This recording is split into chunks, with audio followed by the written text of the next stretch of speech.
This is a Glass Box Media podcast.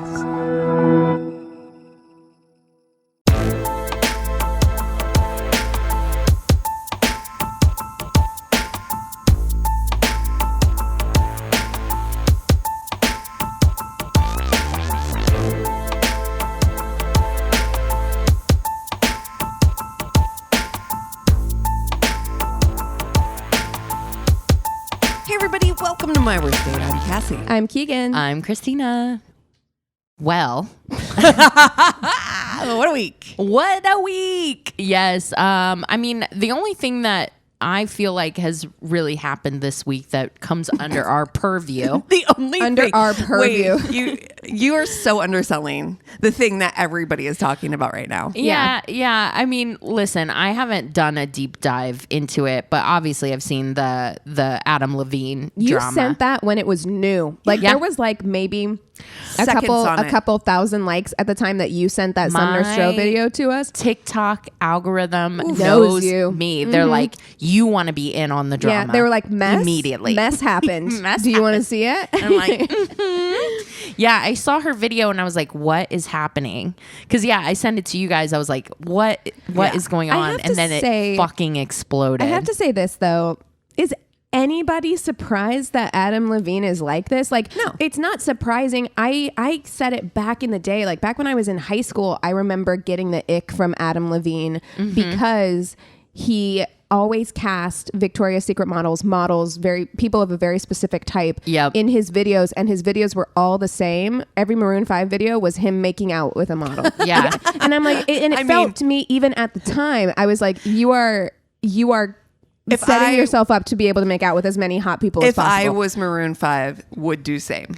But my favorite comment so far I was like, oh, is that he looks like a Chipotle bag, and now I can't unsee it. When you look at Adam Levine shirtless, someone's like, tell me he does not look exactly like a Chipotle bag. You're not wrong. You're not wrong.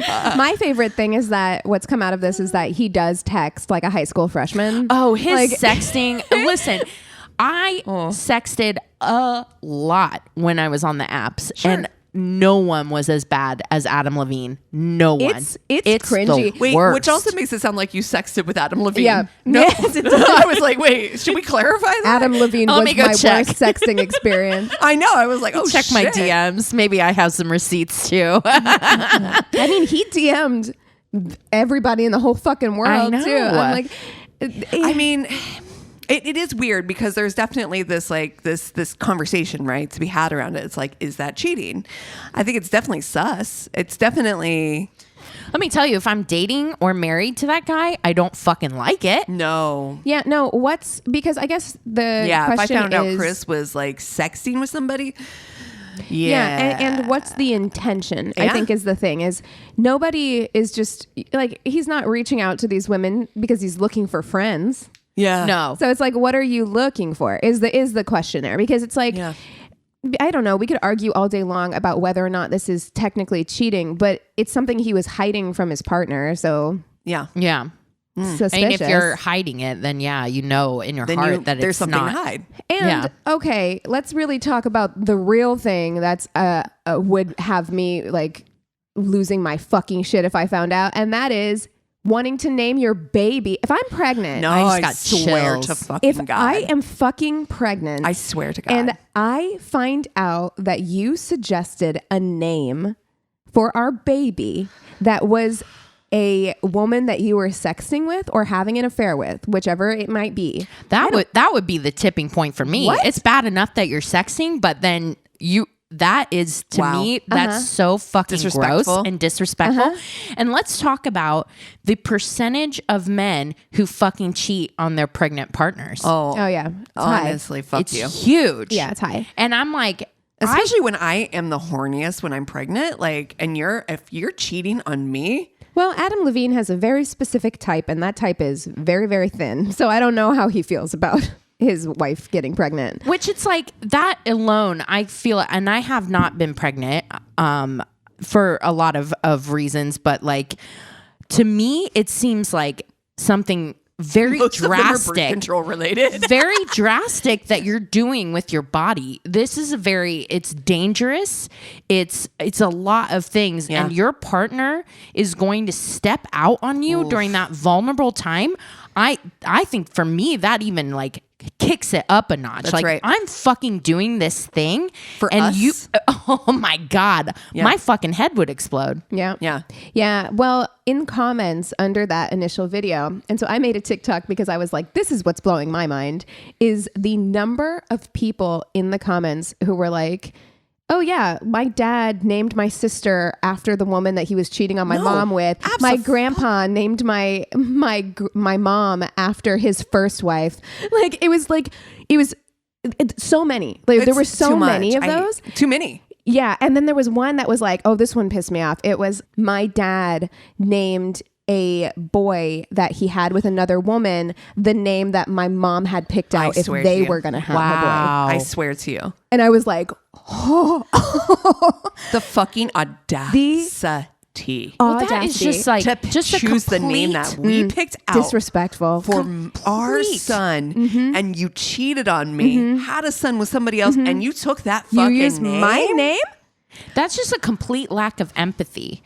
That's somebody that's not thinking, I wonder if this thing would be hurtful. Like, none at all. Yeah, they have no concern. Nothing. Mm-mm. That's like psychopath behavior, honestly. Yes. I think it's psychopathic. It's truly, and it's very, it made people in the comments were like, I'm never letting my husband name our child. Thank you. Because they're like, this happens way too often. And I feel like there has to be something psychological about that. Like, I don't understand that. Like, if you cheated on your wife with somebody, why would you want a constant reminder? Like, because you're sick, right? Like, because why would you? Yeah. Because you know something your wife doesn't know. It's like a little secret where like every time you say your kid's name. That's absolutely gross. It is. That is weird. Yeah, that to me, that's there the are so worst many part. names out there. You do not need to name your kid Sumner. But then the other thing too, when his other texts came out, what shocked me beyond the fucking terrible sexting was how many times he brought up his wife and baby, like every to use as a conversation starter or whatever to every woman almost that I saw the DMs for. So I mean, and maybe he makes himself feel better by saying like, well, I was out in the open about it, but it's fucking it's weird. It's a weird disconnect that he has. He really strikes me as the kind of person who just like needs attention or validation in that way, and hasn't had a lot of consequences, has always kind of been able to do what he wants. So I don't even think he thought for a second that this was going to blow up on him at all. You know, like, so, that's happening. But yeah, no, I am firmly in the, like, I know there's a lot of people that are talking about whether it's cheating or not. And I think that is up to you and your partner. Absolutely. You know what I mean?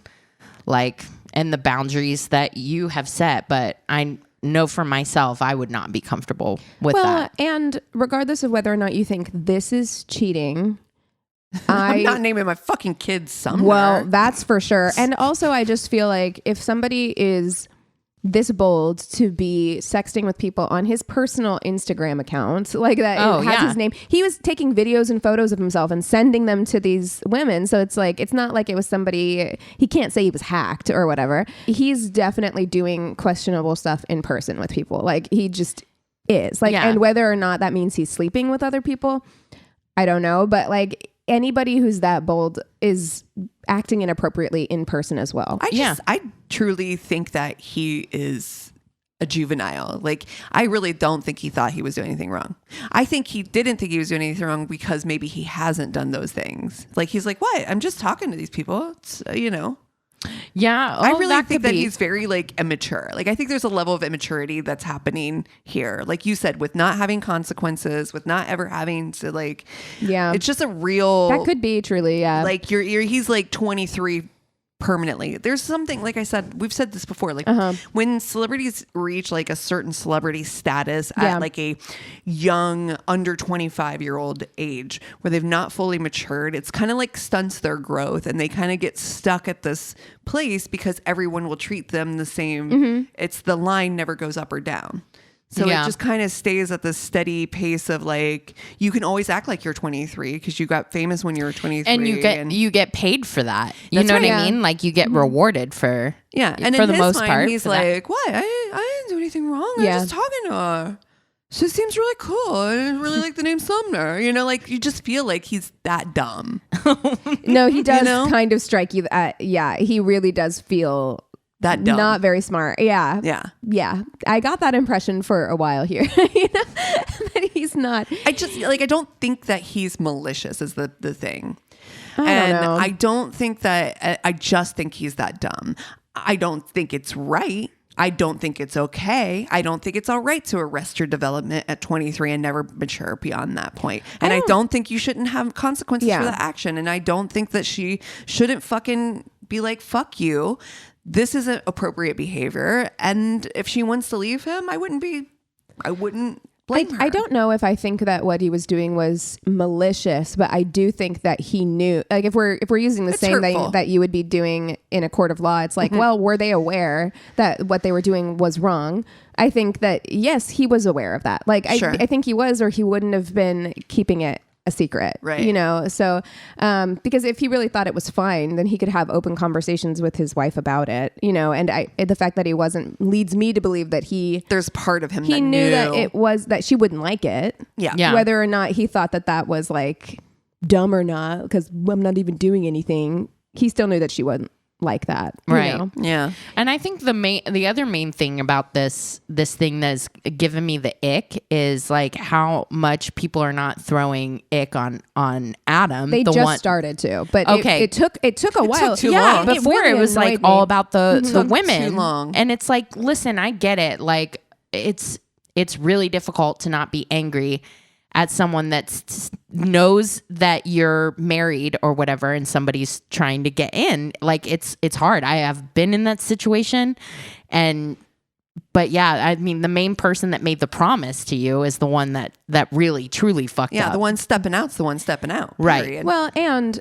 look, I'm not in a relationship with this Sumner person. I'm in a relationship with Adam. And I think that there've been arguments that have been made, you know, that like she's trying to like be a victim or whatever. And she was like, but in my opinion, she is not in the position of power here. Right. Right. Like Adam Levine is Adam Levine. Right. And he, I think very intentionally. You're not gonna say no.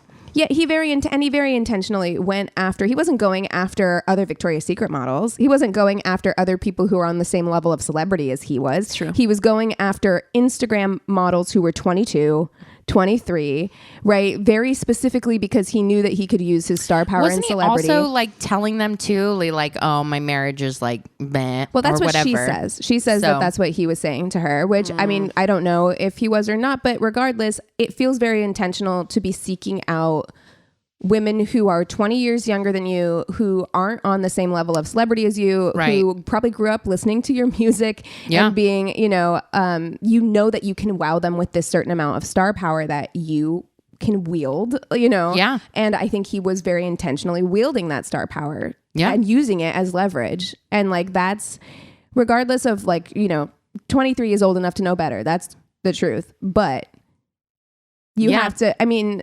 Yeah, there's definitely a power difference there, for sure.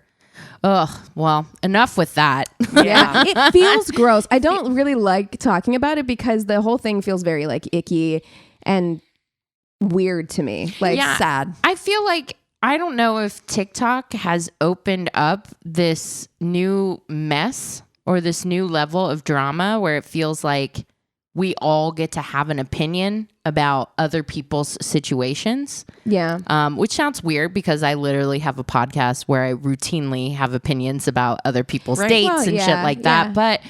But yeah, it does seem like everyone's, and I did see a TikTok where someone was like, I need more information, not about this, but it was a different mess where someone's like, I need more information because I need to know whose side I'm on. And I need to know like the background, who I'm cheering for, who I'm rooting against. And I was like, oh my God, that's so true. Yes. Though. Right. Yeah, no, it's true. And there is this feeling like you have to plant your flag somewhere. Yeah. Sure. Right. And I think also people rush to judge before they have all of the information. And then by the time they get more information, they're like, well, I've already planted my flag over here, so I can't backtrack. Back down. Yeah, I can't change my mind about anything. And I think... Yeah, I don't think it's TikTok, though. I feel like we've been doing this. It's like social media? Since MySpace, probably. You know what I mean? Like, I think even before that, I think that's the nature of celebrity culture. For sure. Is like us being able... That's tabloid culture. That's us being able to say, I'm Team Jennifer, I'm Team Angelina, right? Like, I think that's just how we are as people. I think it's very natural to be that way.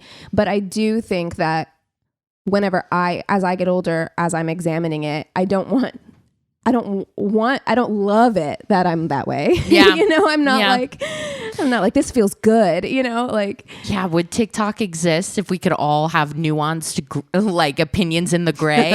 Or does it exist specifically because we have to be outraged about something? Well, yeah. And the truth is, like, those having strong opinions, those videos are always going to do better. Yeah. Like being like planting your flag in one place or another is always going to be more interesting to watch. Well, especially if it can vilify a woman, let's be honest. Oh God, yes. Mm-hmm. Yeah. Mm-hmm. Yeah. Mm-hmm. So anyway, good topic. Oh, well, on that note, who are we going to FMK this week? Wow. I know. Where to go from here? Exactly. I mean, I certainly would not want to throw. I'm not touching Adam Levine or Maroon 5 with a 10-foot pole. No, but we could. I have an idea. Yes, we haven't done a social media one since TikTok's really been a thing. I think we should do TikTok, YouTube Shorts, and Instagram Reels. Oh, okay. 100. Okay. Yeah. Oh, I have very strong opinions about this. Do it. Yes, because you go first. We just set up YouTube Shorts. Which, hey, go follow us on YouTube. I mean, you could by the way, go subscribe to our YouTube channel. YouTube is not something that I have ever aspired to be a part of, nor do I enjoy being on it. I will definitely watch some videos on YouTube, and I've always steered clear of the comment section.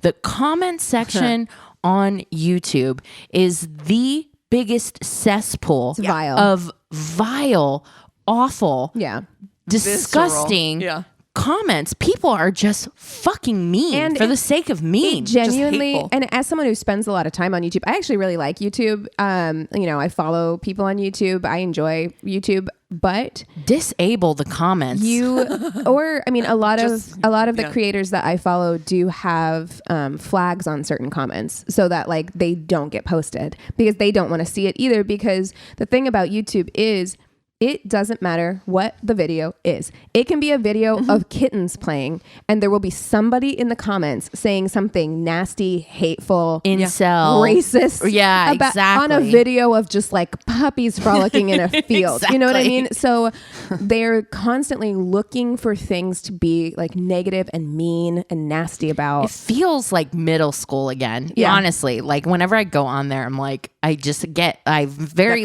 triggered. Yeah. It feels like I'm 12 again, and just it's for me, so gross. It's the impulse. I have to control my impulse to not respond. Yeah. That's the thing for me is that I got all the snarky comments in the back of my head. But you can't engage them. But you can't because it will just make it worse. Because I'm it's like picking a zit. I'm I don't care that you're saying this thing about me, but I do kind of want to fucking come back at you. But I'm no. Walk away. That's right. Just walk away. You have to. And I have to say that fucking Instagram Reels to me, it just reeks of desperation. It's so desperate. Yes. So and it's the same trend and not from the people TikTok. who are doing Reels. No. It's just Instagram. Facebook compete. And Instagram right now, to me, I'm just can we fucking decide? The only thing about Facebook, the only thing is our group. That's it. I would honestly drop Facebook like a hot fucking Never potato. Been happier. A bunch of cat groups. Not like cat groups in our group. That's it. So Facebook sucks now. It sucks. Facebook Other than and our group, Instagram have a real "Hey fellow kids" quality. Oh, totally. God, they're trying Buscemi with the skateboard. Yeah, if they're trying so hard, they're we're relevant, we're cool, and you're no, you're not, baby. No, I remember. Yeah, I remember that feeling when MySpace was this ain't it anymore. Yeah. Like, and it was like a collective feeling. We Yeah. all had it. We all knew. We were like, nope, back the chair up and got onto Facebook. And I'm like, the exact same feeling is happening right now. Yeah. And the Instagram Reels is that last desperate ploy. Grasp. Yeah. But then to be fair, if I'm in an FMK situation, I have to look at it like this, right? I do look at TikTok might be a little too cool for me. Right? Like TikTok might be like, it's cool. And I definitely feel at home there. I feel comfortable, but I feel like comfortable in like the social setting of it, right? Like, oh, I can hang out, but do I marry it? Like, I don't like know. One-on-one. Oh, it's like dating the guy that's too hot for you. Yeah. You're out of my league. And I can understand that. Yeah. And I feel like I'm like in my heart. My Instagram? I might be.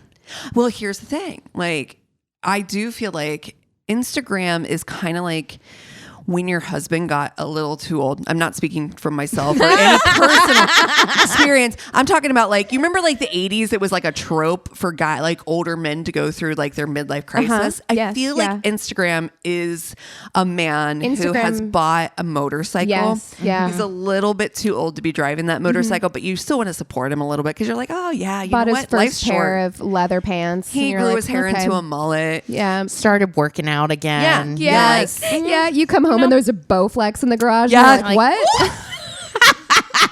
Triggered. My dad totally bought a Bowflex. Yeah, like it's Instagram just got it's going through a midlife crisis, and you're just like, it's fine. Whereas TikTok is like one of those like effortlessly cool people that I never feel like I always feel like I have to try a little bit to be cool, which is hence why I'm not cool. Yeah, that's me too. I'm because they know when you're trying. Yeah. And always when I try is when I'm at my most like clumsy and it's just You're hysterical. You are when you're trying. You're just like, I just fell down the steps. I'm like, oh god damn it, Keegan. You're like, oh, I tripped over that guy and spilled his drink. I just threw ice at them. Yeah, like Keegan. Keegan. It's so funny. I know. And Walk Julie, between us. Like, hold our hands. My like New Year's resolution was like, I'm gonna treat myself like I'm the coolest person in the room in any room I go into. It doesn't work. It's just not part of my like genetic makeup at all. Like it's oddly part of mine. I don't no, understand. you have a real easy. I don't understand way it. about you. I am the audacity. Yeah. If anybody is the audacity in this fucking room, it's me. I have no reason. There's nothing about me.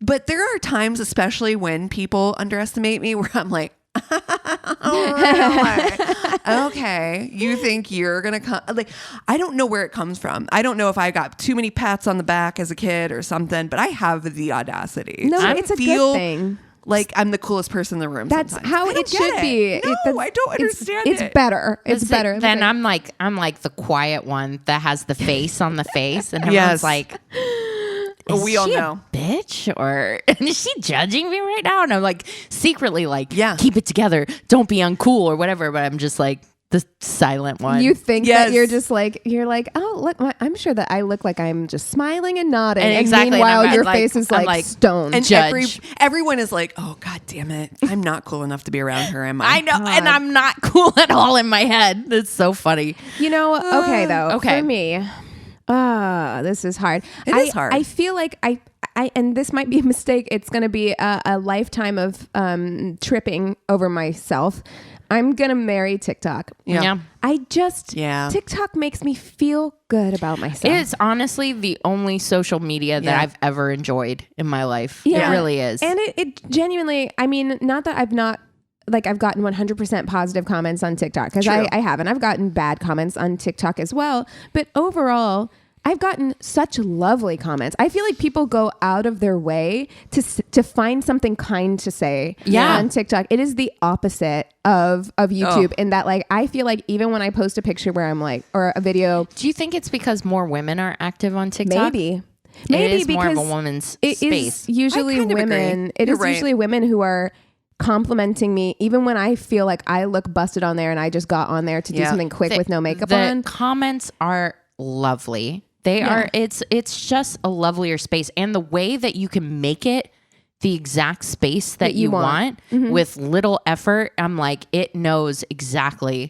what I'm in the mood to see. And I'm just like, it knows me. Yeah. And I think that that's why I want to marry it too, because it's just like, it understands. It sees me. Yeah. It sees me. And it doesn't judge. Me. Yeah. No. It's just like, I see you. And I'm like, you do TikTok. Yeah. And it's true. I'll go a lifetime of always playing second fiddle in public to my spouse TikTok, because TikTok is always going to be the life of the party. Like if you're married to TikTok, you're never going to be the life of the party. That just is what it is. But at the end of the day, it sees and accepts you. And I'm like, I just feel fine. You're right. I'm going to marry TikTok too. I just feel like it's the best option. Now it's gonna make me feel good. Yeah.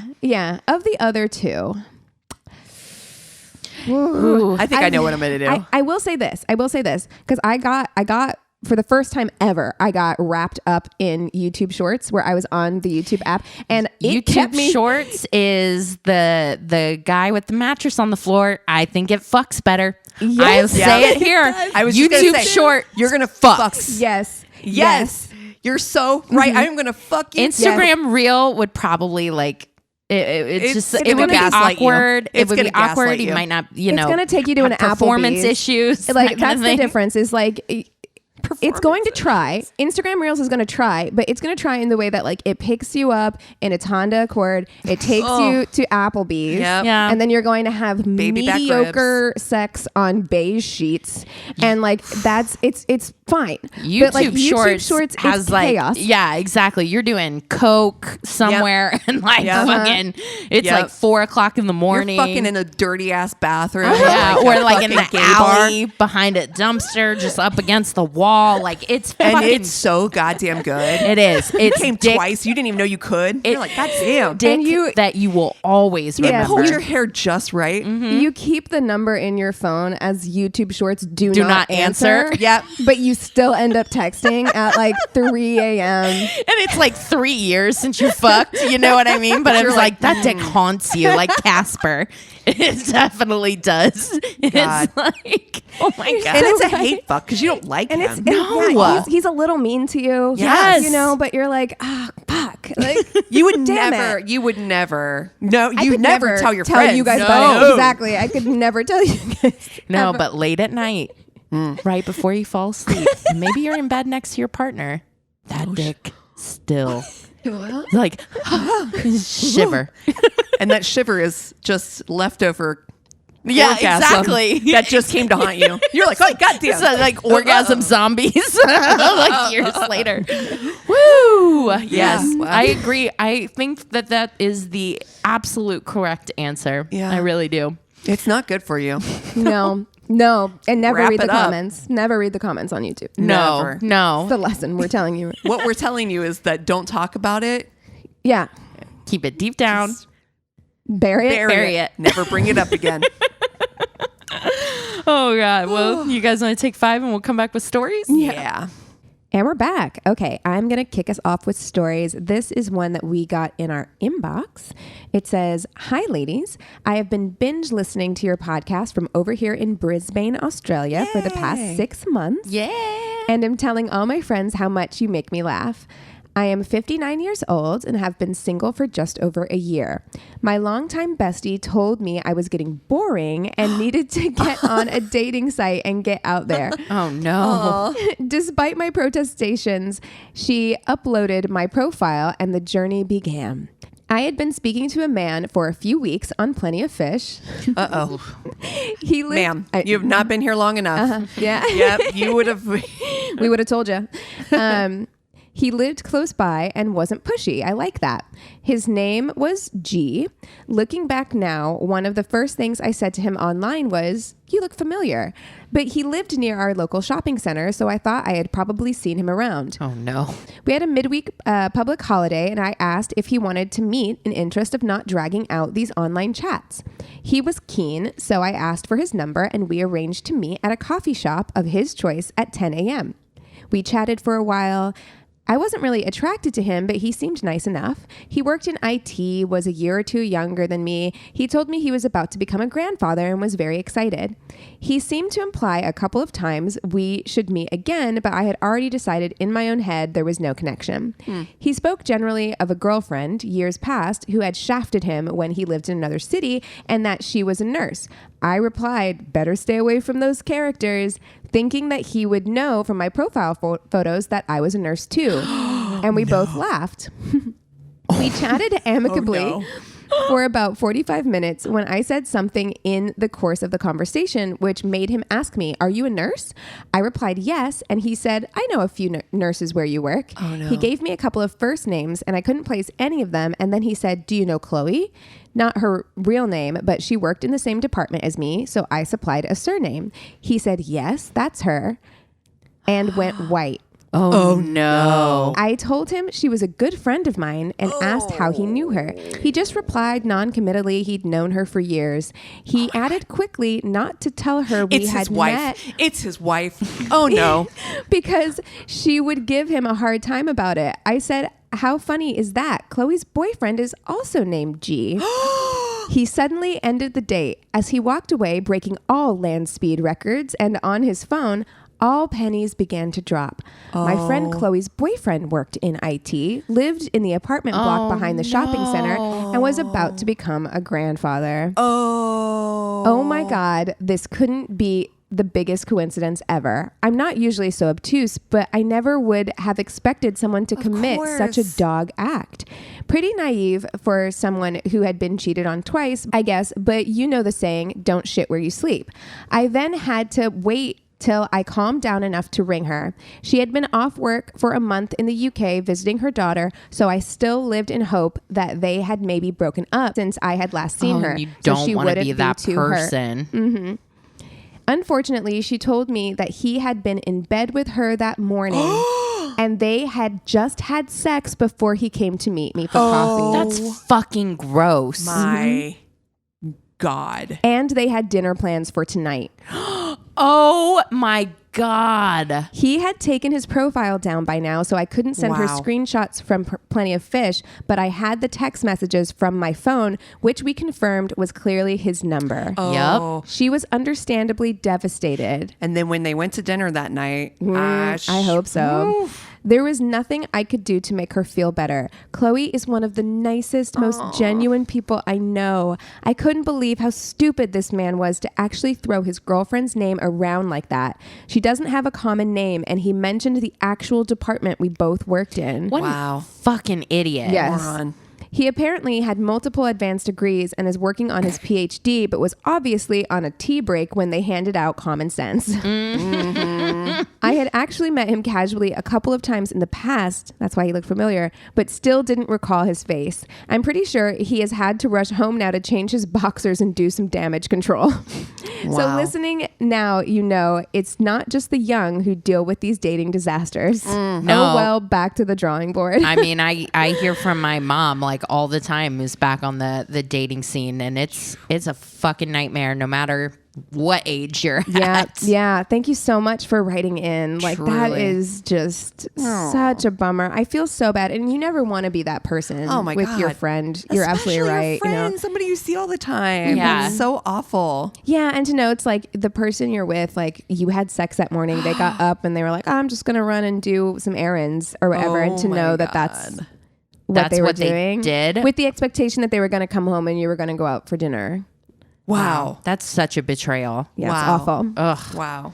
Well, I have a listener story as well.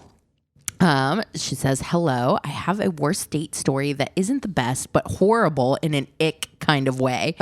Before I met my angel of a husband, I went on a date with this guy who was in several of my classes as we had the same major.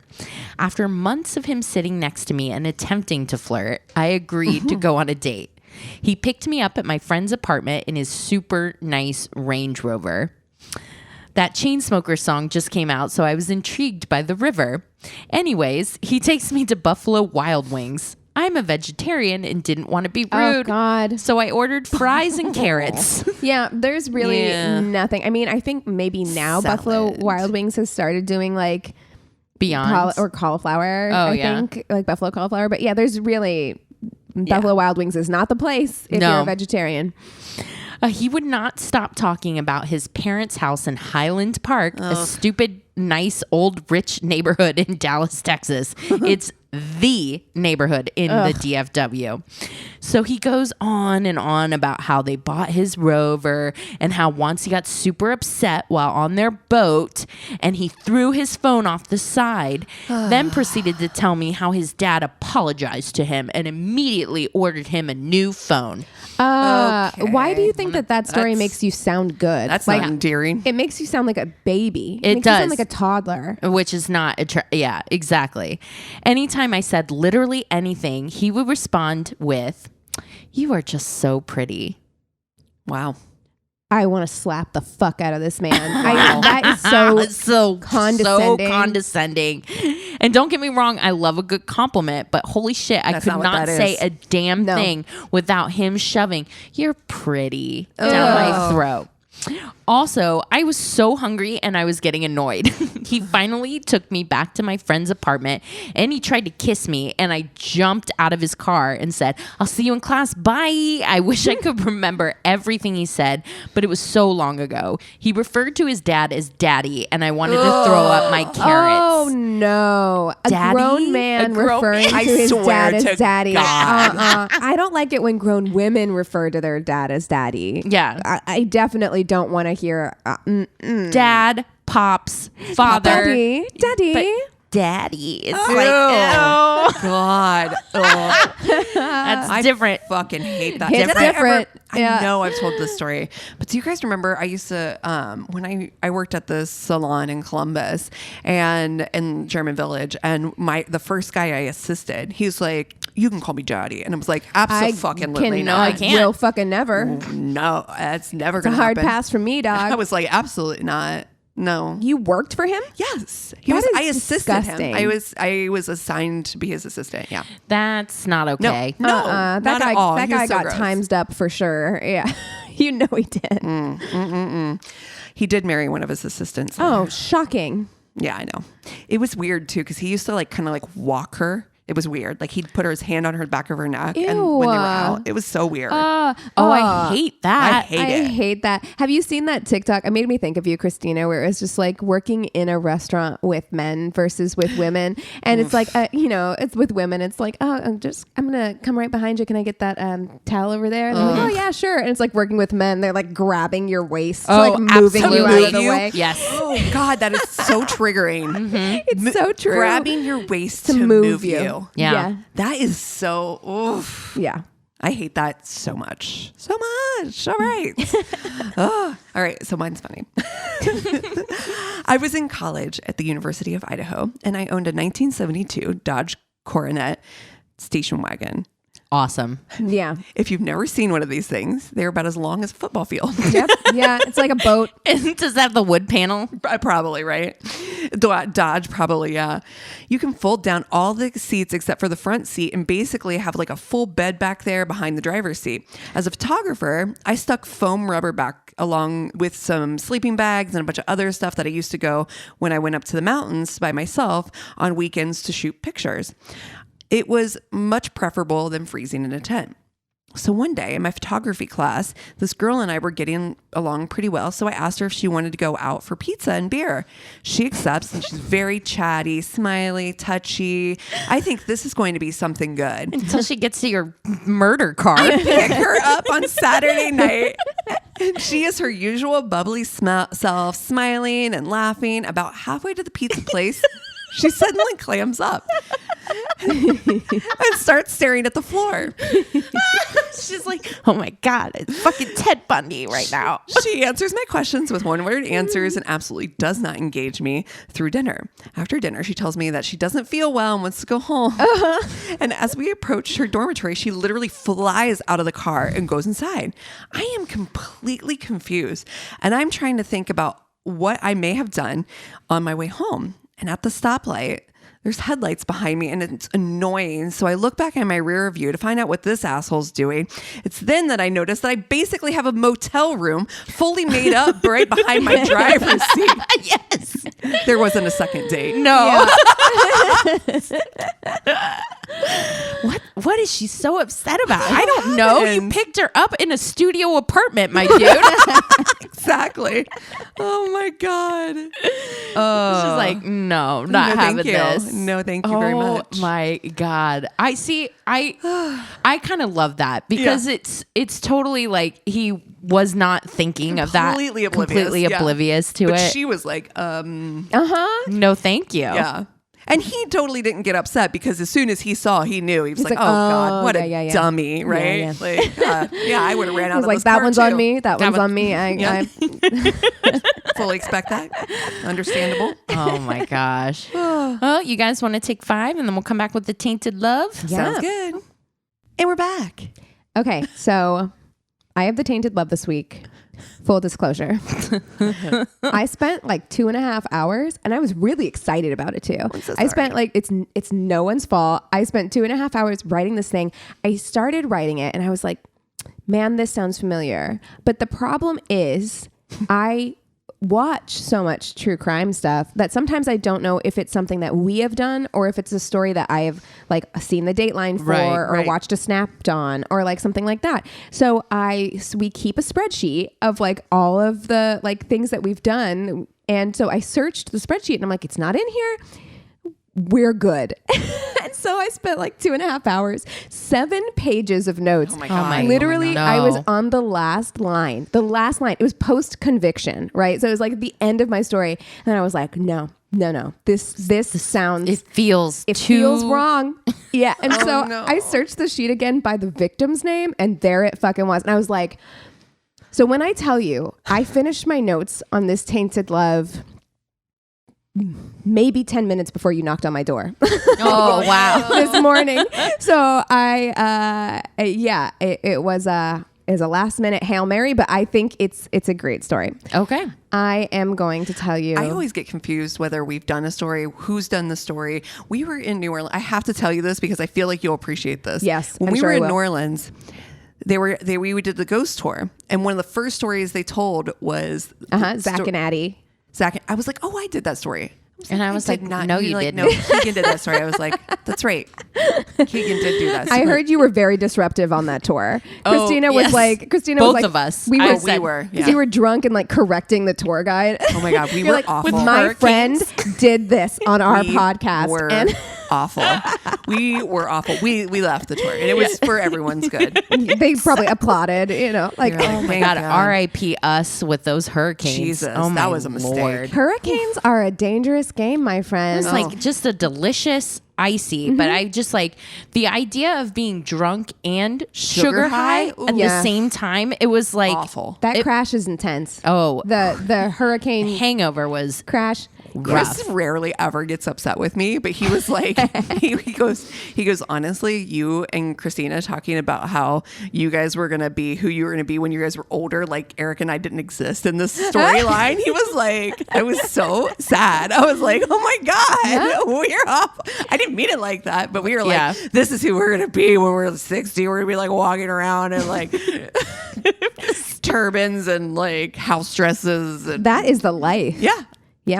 Oh gosh, amazing. We were making plans for our future. Oh yeah, I mean, not include them at all. How many times have we done that where we're like, look at this old lady island where they all like moved into a Golden Girls house together in like a practical magic house by the sea, and I'm like, this sounds amazing. Like, excuse me, hi, where are we in this scenario?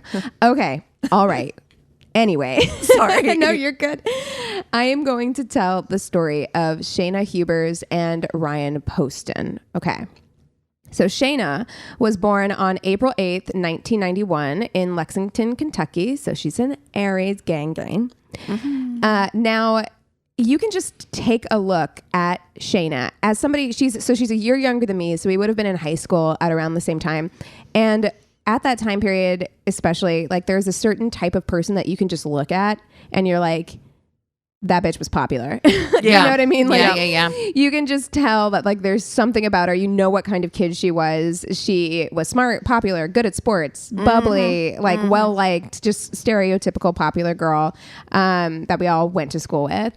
If there's one thing though that people were like, this is the only thing about Shayna that like drives us bananas, is that she was really like larger than life. She would make a huge deal out of like little things. She was very, very dramatic like that. Wait, she's an Aries? You don't say. That doesn't feel familiar at all.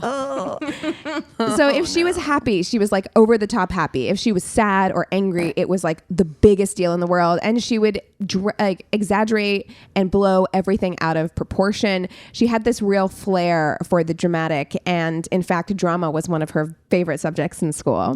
Cassie looks guilty. I don't know what you're talking about. It sounds I cannot about relate you right now to this at all. I don't know what you're talking about. Shayna was also super boy crazy, and she would get very intense very quickly. Are you literally? Is this just about me? Yes, it's like, is this an intervention? I'm hurting on the inside. Sorry. But so she would get very, very intense with these boys very quickly. And if her feelings weren't reciprocated, she was known to throw like tantrums about it. So even though she was popular, she was also considered a bit of a loose cannon. Like people were just like, they knew that like you didn't want to get on Shayna's bad side. It's just a lot. Okay. So after high school, she went on to pursue a degree in psychology at the University of Kentucky, where she absolutely thrived and excelled. No surprises there. She was very academically gifted. While at college, at the age of 19, Shayna meets 29-year-old Ryan Poston. So Ryan was born on December 30th, 1982. Though his Capricorn, which he has few days older. He has real Capricorn energy. Oh man, so it's Chris and I. Yes, yeah, he's very, very driven. So though his parents divorced when he was young, he remained close with not only both of his parents but also his stepfather after his mom remarried. He had 3 younger sisters and was as well, and overall the family just seemed really, really close. Like it was one of those Demi Moore, Ashton Kutcher and Bruce Willis situations where it's just like everyone kind of just got along. And he really doted on his younger sisters as well. They had a really good relationship. Ryan was also really academically gifted, graduating college with a triple major in history, geography, and political science. Hell yeah. Damn. Mm-hmm. He's going to be a lawyer. Yes. That's pre-law shit right there. After college, he decided to go to law school, where he had a lot of success. And by the time he meets Shayna in 2011, he's a successful young attorney. So 29, I love it. Off to a really great start. That was the most Capricorn thing I've ever heard of. Yes. Triple major. He's like going for it. Truly. I think I just recently did one of the TikToks for like the I'm a bitch. I'm a bitch. I mean, I'm a bitch. Your chart. Like my chart is just like, I should have that Capricorn drive and Virgo rising. You should own your own business right now. But it's that Gemini and Aquarius that I've got. Don't tell me what to do. My chart that just fucking sneaks up and bites me in the ass. Yeah. Your chart is, it's no wonder that you have a lot of face on your face. You look at that chart and you're like, that is resting bitch face in a chart. Like, absolutely. Amazing. So Ryan and Shayna met through Facebook when he liked a bikini picture she had posted. So I think that they had a connection because I was like, how was he on her Facebook? But Shayna was friends with Ryan's step cousin. So I think that he saw like people you may know or whatever and followed her. He had just come out of a serious relationship and wasn't looking for anything serious. He was just looking for kind of like a fling. Mm-hmm. And he's like, Shayna's hot. I think that's as far as he's the like, thinking I went. Literally like your bikini picture. Exactly. The end. Exactly. Shayna, on the other hand, had other plans. So once they met in person, Shayna fell hard and fast. We do love a Capricorn. For Ryan. She immediately became pretty clingy in the relationship. And to give you an idea, over the course of what would turn out to be their 18-month relationship, Shayna would send Ryan a total of 50,000 text messages. Oh, no. I shivered. Dude, that ain't me.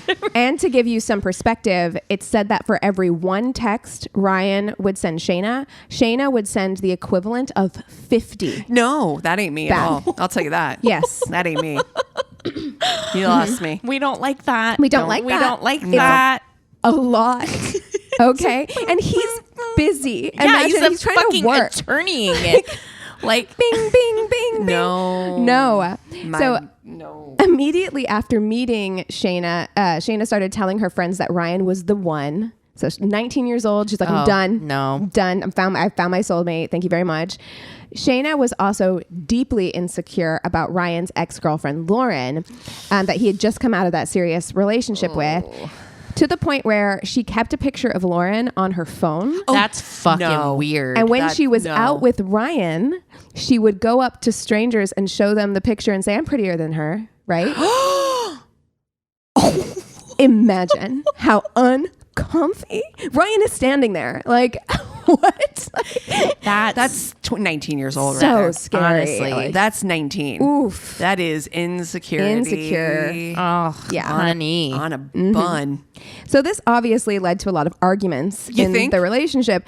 Ryan seemed to like Shayna, but it was just a lot. She was needy and obsessive and deeply insecure, and it would get to be too much. So he would end things with Shayna, and then she would go do something, and they would end up back together again. And this just happened over and over and over on a loop. They would break up, get back together, break up.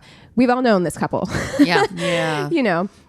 So throughout all of this, I feel like both Ryan and Shayna were being honest about where they stood. They just stood on opposite ends. Like Ryan was saying, like, I like you, but I don't see this relationship going anywhere serious. She's like, yes. She's like, I can do change see us you. married. Yes. And she's like, I love you. She's like, no, I love you.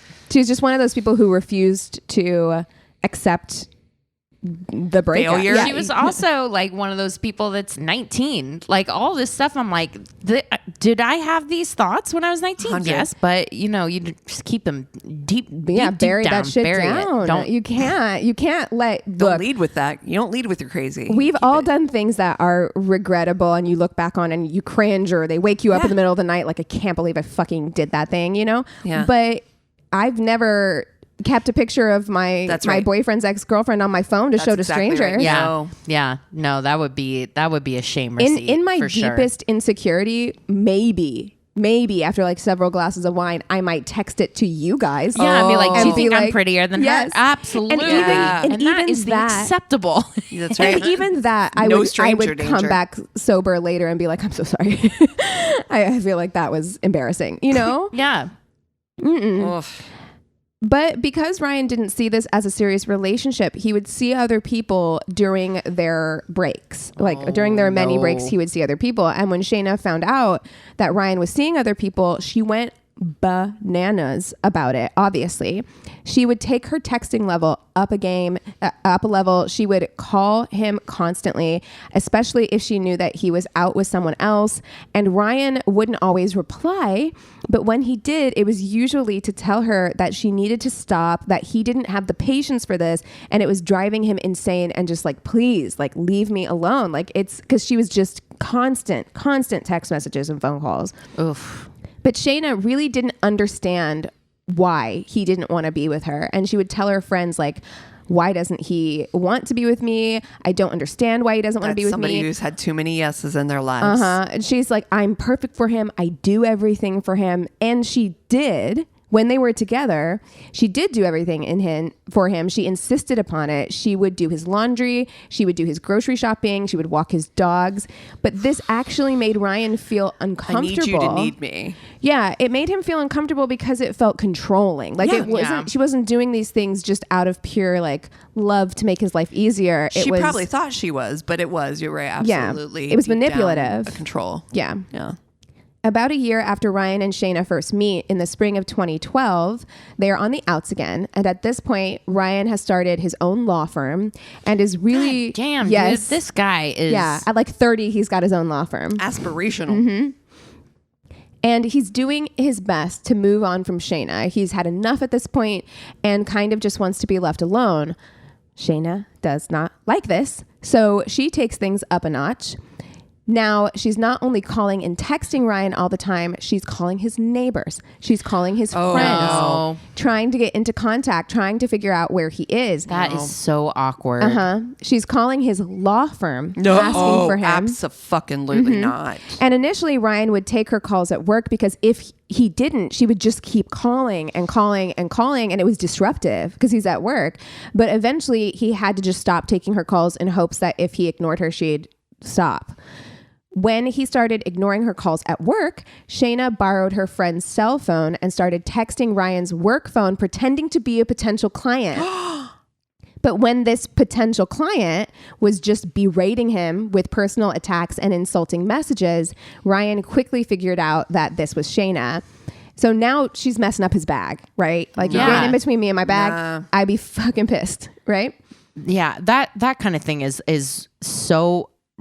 I don't like being texted all the time. Like we've talked about this. Like there are times where I just set my phone down and I walk away from it for a couple of hours. Oh yeah, just for like as a you break. should. Yeah. As you should, because I'm like I get overwhelmed. Need to be constantly reachable, and I don't like it. If I'm feeling overwhelmed, I will put my phone on like do not disturb, and at least it doesn't buzz me. And then I'm like, when I am ready, when I have like the like emotional, mental bandwidth to tackle this, then I will open all my messages and respond to them all. But like I just can't right now, you know? Yeah, I literally had a week just like that last week.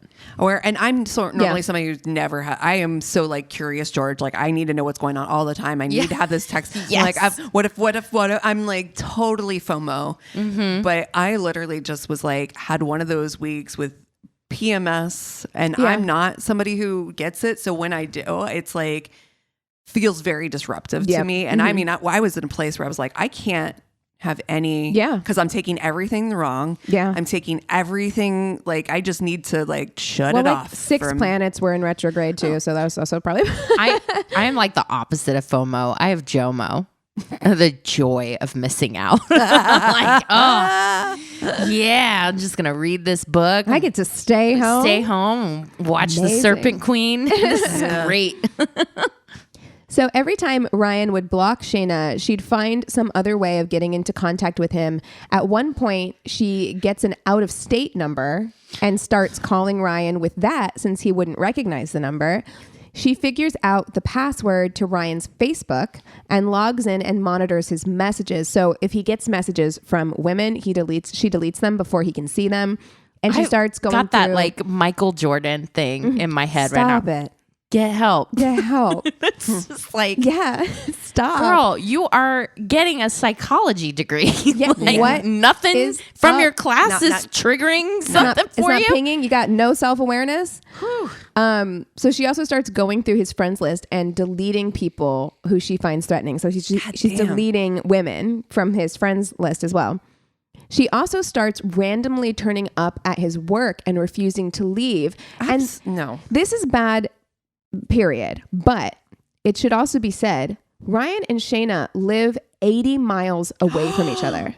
So she's not just like swinging in. Like she has to, it's an hour and a half drive between where she lives and goes to school and where he lives and works. No. Yes. So she is driving 80 miles to randomly pop up at his job and not leave. At no point on that fucking hour and a half drive, nothing's coming in your head saying, This feels a lot. This feels like a lot. This is a lot. Maybe he doesn't want to see me. Maybe. Yeah. So at this point, Ryan is really struggling. He doesn't know what to do. He doesn't know how to get rid of her or make her see that he's really not interested in her. Like it is one of those things where it's just like, if you break up with someone and they just refuse to accept the breakup, like what are you supposed to do? And as much as we talk about like, you know, I doubt if he went to the cops that they would take it seriously at all. Oh, yeah. Because they barely take it seriously when it's a woman talking about a man. But they definitely feel like they wouldn't take it seriously with like, the flip side of it. What? She's a crazy ex-girlfriend? Sorry. Like, deal with it. Like, they just, I'm sure that they and wouldn't. this is just as scary, just as much, you know? Yep. Well, she hasn't done anything yet. Yep. So when friends ask why he keeps getting back with Shayna, he tells them that she makes him feel so guilty. She gaslights and manipulates him into thinking that this is all his fault. Dude, you're a smart man. And a terrible person. But that like emotional manipulation is hard, and it does go both ways. Like it's not which just is why women. I brought it up, because I'm like, you have somebody here who is, Mr. Top of his class, Mr. Triple major. Yeah, smart, and still getting completely manipulated by an emotion. Yeah. So he'll get back together with her eventually out of guilt. And he tells this to her face. Like, he's like, I'm only with you because you make me feel so bad anytime I try and break things off with you, that like it's just easier for me to stay with you than to deal with you whenever I'm trying to break up with you. Right. But unfortunately, I think that this has the effect of making Shayna believe, it reinforces that idea that like if he does break up, or if he does break up with her, she just needs to be as like persistent as possible, and he'll take her back because it's just less work for him to do that, Wow. But Ryan is clearly starting to get really worried. He's texting friends and family saying things like, this is getting to restraining level crazy. She keeps showing up at my condo and refusing to leave.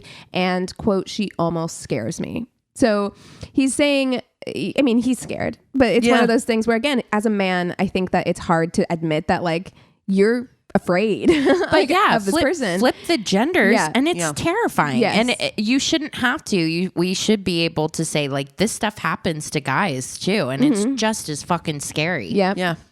One time, Ryan told Shayna that he was turning his phone off, and she sent him over 100 texts during that time period, and then showed up at his house, let herself in, and refused to leave. No. In the end, Ryan left his own house just to get away from Shayna. Wow. Like, he went and stayed somewhere else because he was like, I can't get her to leave, and I don't want to be here with her. In fall of 2012, Shayna is still clinging on to Ryan, and it doesn't seem like a whole lot has changed. She seems to think that there is still something there, but Ryan doesn't see it that way. He's also going through some difficulties at work. At this point, his law firm is being sued for some reason. So he's got a lot on his plate, and he just doesn't have the bandwidth to deal with Shayna's stuff right now. So he's paying less and less attention to Shayna, and in fact has been actively trying to see other people. When Shayna finds out that Ryan is seeing other people, she goes ballistic. She starts texting her friends about how much she hates Ryan, and even on one occasion jokes about killing Ryan and playing it off as an accident. Those aren't jokes. No. I mean, I can go through our entire text thread of like all of the stuff that we text and we joke and stuff like that. But like one of you guys joked about killing? No. No, I mean, even if you're 19, you're going through, or at this point she's probably 20, you're going through a breakup or what you think is a breakup, and we've all been there. I think the part of like I hate him, blah blah blah, that stuff is fairly normal things for people to say, but like to joke that you're going to kill him and make it look like an accident, LOL, is not. That's not an LOL. No. Even when you were breaking up with your ex and like going through your divorce and all that stuff. I mean, that's a lot. Going through a divorce is a big deal. I would be concerned if you were like, LOL, going to kill him. Yeah. And I would be too. Yeah. Never even like, I think if you're in a better headspace, that doesn't come into your mind. Right. So this is obviously emblematic of something truly wrong in her brain. Yeah. On the 11th of October, 2012, Shayna is still kind of forcing her way into Ryan's life. She's invited herself to his parents' house for this dinner party. And I have to imagine that at this point, Ryan is just kind of picking his battles with Shayna. It's kind of one of those things where it's like... But what's his family? Has got to be like, what the fuck Well, is at happening? this party, Ryan takes his dad aside and confides in him that he just doesn't know what to do about Shayna, that he can't get rid of her. And he's really puzzled, and he's telling his dad that he's just done now. Like, he's done. Like, this isn't like, it's not fun. It's not fulfilling to him at all. He's busy. He's tired. Like, the last thing he needs is somebody who's bringing more like stress and anxiety to his life, right? He doesn't want to drag this out anymore. So after the party, they go back to Ryan's condo and they have a heated discussion. We don't know what about, but I imagine he's telling her like this is it. This is it. Like we can't keep going on like this. And he goes to bed after their heated discussion. He wakes up the next morning and finds not only Shayna, but Shayna's mother in his living room. It turns out that after their argument, Shayna called her mom at 3 a.m. saying that she wasn't feeling well and could her mom please come be with her at Ryan's house. So Shayna's mom gets up at 3 a.m. and drives 80 miles to Ryan's house to spend the night with Shayna. And when Ryan gets up and sees them there, Shayna tells Ryan that she's having chest pains and her mom is there to drive her to the ER. After they leave, Shayna is texting Ryan constant updates. She's like, I'm at the hospital. They're doing an EKG. They're prescribing all these meds. I'm so sick, et cetera, et cetera. Her and her mom went shopping. They were out shopping. She was just trying to manipulate Ryan into staying with her if he thought she was sick. That's awful. Mm-hmm. Wow. So the whole time she's out shopping with her mom, she's Googling heart conditions, heart disease. What are the symptoms of high blood pressure? What are the medications? And texting that information to Ryan. Wow. Mm-hmm. So fast forward to that evening, and Ryan is doing his best to ignore Shayna because he actually has a date that night. He has a date with the current Miss Ohio, Aubrey Bolt. Ryan and Aubrey had been chatting for a while on Facebook, but this was their first time going out. This was going to be their first date. Ryan didn't tell Shayna for obvious reasons, but surprise, surprise, Shayna already knew because she had been monitoring his Facebook activity. 2 days before Ryan and Aubrey were set to go on their date, Shayna had actually sent a friend request to Aubrey and had been stalking her profile. So she had been stalking Aubrey's profile. So right before Ryan was about to leave for his date, she knew what time his date was supposed to be. She shows up at his place. Now, Ryan was a gun enthusiast. He owned several guns and had a license to carry a concealed weapon. So he would take his gun with him when he left the house. So he took it with him when he went to work and stuff like that. And then when he got home, he had a habit of taking his gun out and setting it on his table, like his kitchen table. Oof. Around 9 p.m. that night, a call comes through to 911. It's Shayna. She's saying, I just shot my boyfriend in self-defense 10 or 15 minutes ago. No. She says that he beat her and tried to carry her out of the room. And when he reached for his gun, she reached for it and pulled the trigger. Also, I have to say, bad acting. It's one of those calls where you're like, okay, this is... No. Yeah. And this is something that will continue through this whole next part because this case gets a lot of comparisons to Jodi Arias's case, and you see why already. But then once we get into the interrogation room, it's very similar where Jodi Arias did a lot of weird shit in the interrogation room. She does too. Like, it's very weird. So police rush to the scene, but by the time they arrive, Ryan is already dead. He's been shot 6 times. Oh my goodness. So they arrest Shayna straight away. That's not an accident. Right? That doesn't feel like an accident. The gun went off. 6 times? They arrest Shayna straight away and get her into an interrogation room. And right away, she asks for an attorney. And so they're like, okay, well, we can't ask her any questions. We probably won't get anything out of her, until her attorney gets here. But lucky for them, Shayna likes to fucking talk. To herself? To them. But they're not asking her questions. Like, they don't ask her a single question. And she talks nonstop for 3 hours. Oh my goodness. And they're like, oh, let's go check to see if your attorney's here. Oh, go. Yeah.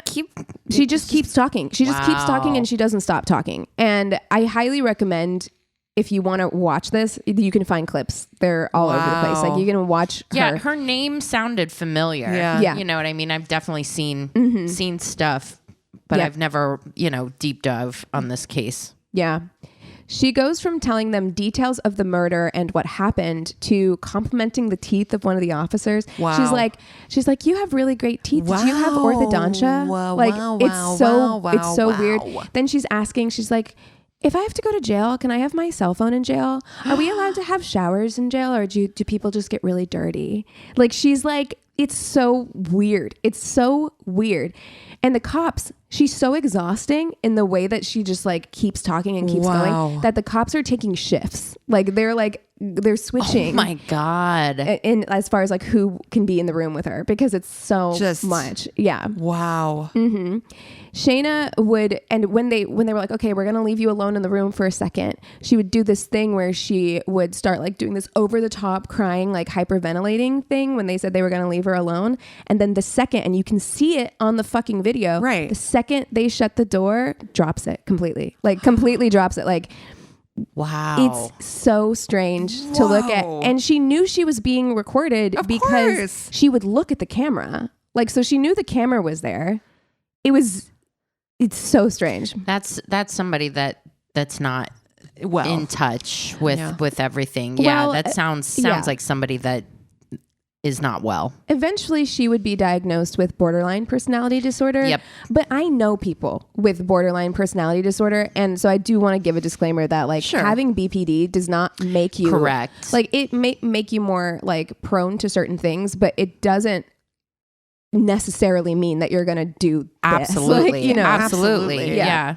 No, I have a family member with BPD and it's it's nothing like this, it's a struggle certainly, but it definitely doesn't mean 100% of the time. Yes. Anyway, so during all of this, Shayna is completely unable to keep her story straight. During the initial 911 call, she said that she and Ryan had wrestled for the gun, but in the interview, she says that she picked up the gun first. Her story is that Ryan was beating her from the second she walked into the room, but she doesn't really have any physical bruises. She's got nothing. She was looked at when she came in. There's not a scratch on her, really.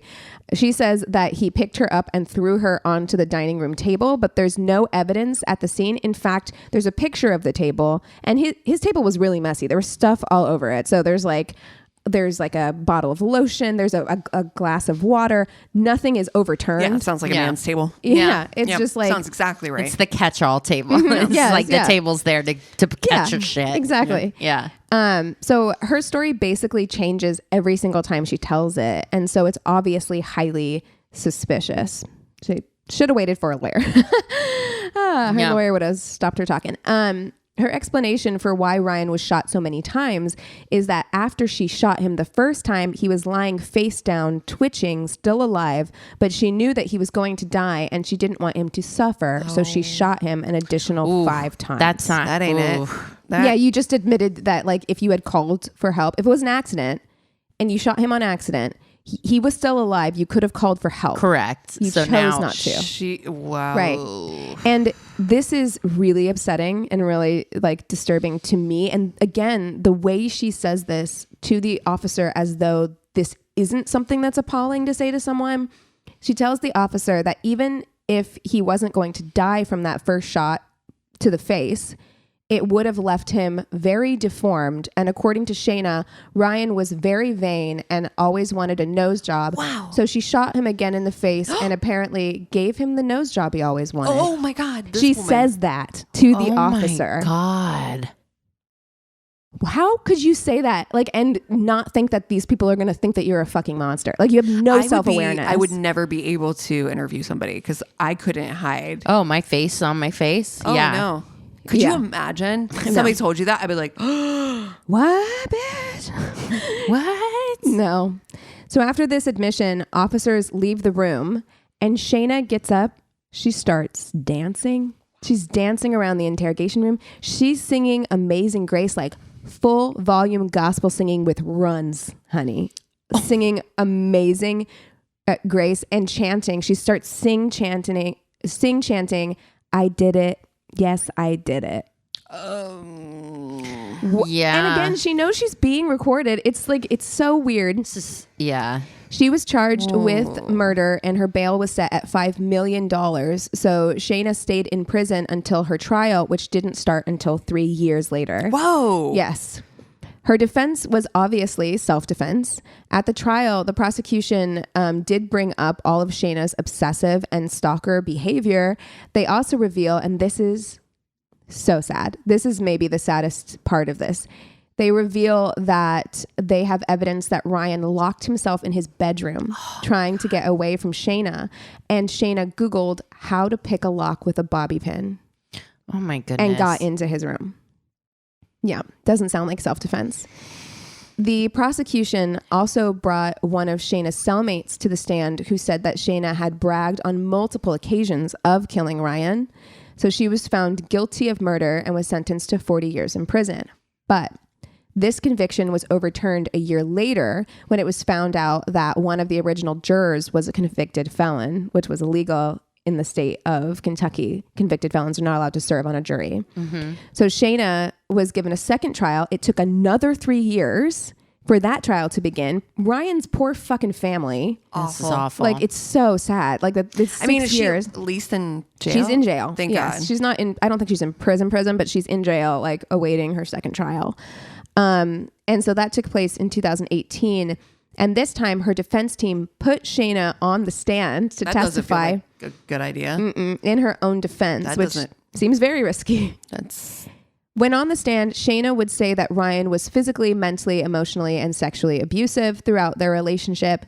During this trial, she also accused her father of being sexually abusive to her when she was a preteen and teenager. Objection, relevance. And said that the night, here's her relevance. She said that the night that she killed Ryan was the anniversary of when her dad first sexually abused her. Oh my God, I'm so now, fucking furious right now. We obviously, on this podcast, I want to make this very clear, we take abuse and abuse allegations very seriously. Absolutely. But they have evidence that he locked himself in the room. This is not somebody, if they're trying like hell to get away, right? That is not somebody that is right. I mean, that to me seems like a clue. And like, well, and there's more because, well, first of all, we don't have any evidence that either of these men were abusive. Doesn't mean it didn't happen, but we don't have, there's no evidence of that.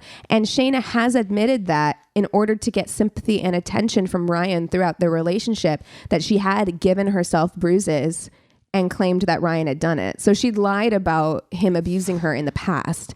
So again, we don't know. There's no way to know if any of these abuse allegations are true, but we do know that she has admitted to lying about abuse allegations in the past. So take that for what it is, you know. The prosecution, of course, picked apart her testimony, and in the end, the jury once again found Shayna Hubers guilty of murder and sentenced her to 40 years in prison. Now, here's another couple fun facts. So 40 doesn't feel like enough, if I'm honest with you. Right. It seems like she's going to be like, what, life. 60 something? Yeah. Well, I mean, probably older than that now because I think it goes into effect when the conviction. So she was closer to 30. So they don't take into consideration any of the years time served. I know they didn't. No idea. They didn't in the first trial. It was 40 years from that date. I don't know about the second trial, how they broke that down, but she was in jail during Jodi Arias's trial. Yeah. And she was seen in jail watching Jodi Arias's trial and taking notes. Oh my God. Which is no. Yeah. And she has since gotten married and divorced since her 2018 conviction. So anyway. Wow.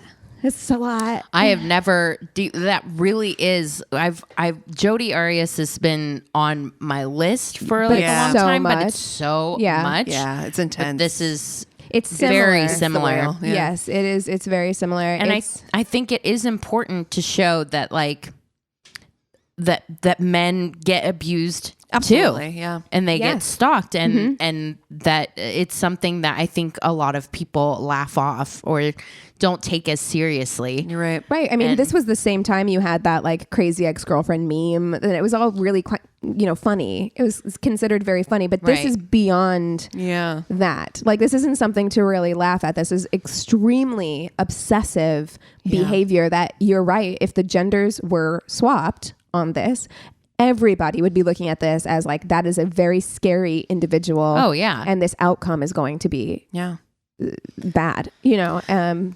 just to like normalize anybody being in that situation, regardless of the gender, we should and I've seen concerned. A lot of people put blame on Ryan for continuing to interact with her and continuing to go back to her. He did the best he could do. Until you're He did in not that know. situation and stuff too, because I know we've talked about it on the podcast, like people that have been a little stalker-ish, and sometimes it's like it's weird, this fear of maybe you should block that person, but then you also kind of want to know what they're doing, and you don't want to set them off, right? Like you don't know what's going to set them off.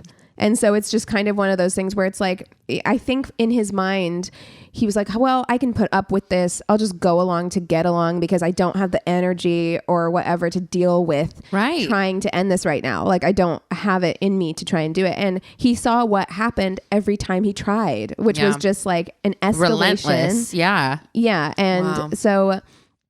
yeah, it's really, really sad. I feel so bad for his family. It's really tragic because he was somebody who seemed like somebody that would have been like a real contributor. You know what I mean? Yeah, like had big plans for his life, and it's just really sad. And it's sad that his family had to be put through 6 years of that. You know, so heartbreaking. Yeah.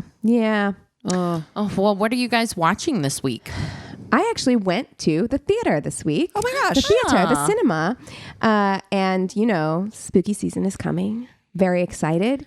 And I went and saw Barbarian. Yeah. Oh, I loved it. I heard it was scary as hell. It is wild. It is one of those movies. I didn't find it. There are jumpy moments. Like there are definitely. It is one of those movies. Definitely go see it with a group in the movie theater because there's so much like, bitch, don't, you know, don't go down there. Eric keeps wanting to take me to go see Smile. I'll go with you. Oh my God. I will go that with fucking you.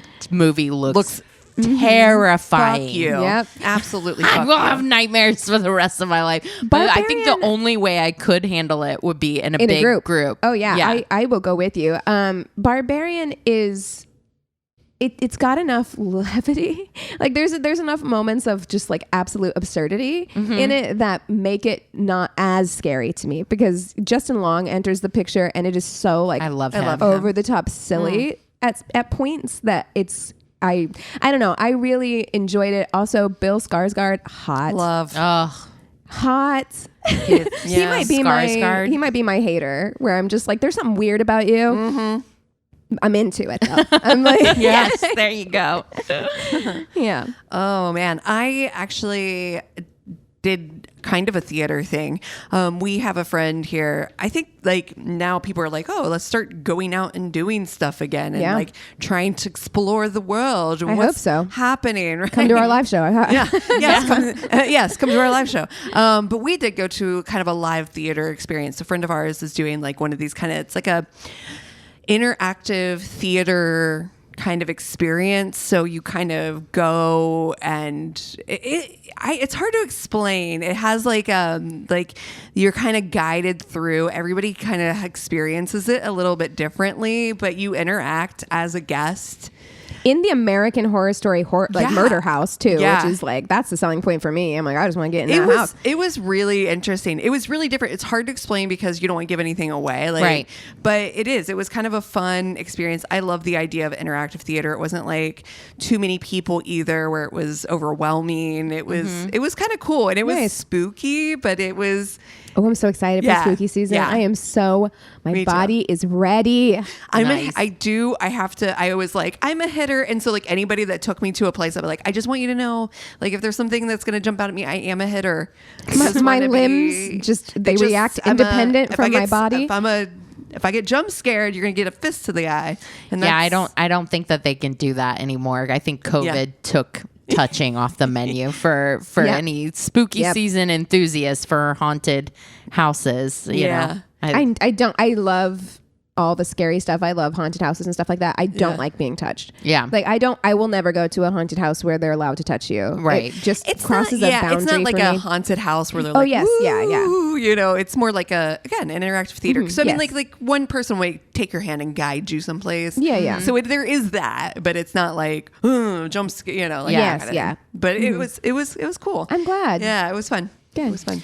Well, I got a real upper for you guys. I have watched the first 2 episodes of the new Ken Burns, the U.S. and the Holocaust, which it was fascinating. I love watching Ken Burns documentaries. So good. I definitely feel like this was a very passionate project for him.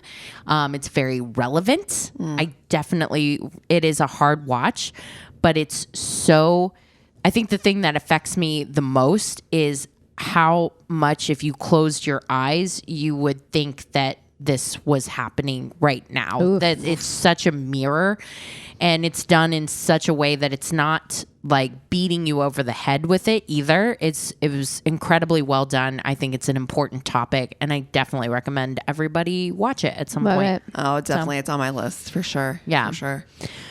Well, if you guys have something that we should watch or read, if you want tickets to our live show at Dynasty Typewriter on October 28th at 7:30, go to our one-stop shop of a website. It's myworstatepodcast.com, and we love you so much. Cheers. This is a Glass Box Media Podcast.